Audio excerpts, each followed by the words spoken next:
Welcome to another video from DIY Daily. Today we're going to show you how to reset the service light on this 2008 Transit. Some of these have the spanner that's lit up there, or some of them might have a warning in the display. Just depends roughly on what year it is on this shape. But to start with, if you turn the ignition off, press and hold the accelerator and the brake at the same time, and then turn the ignition on.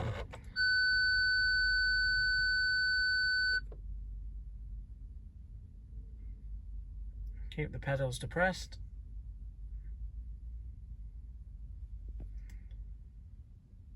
Eventually you'll see the spanner start to flash there.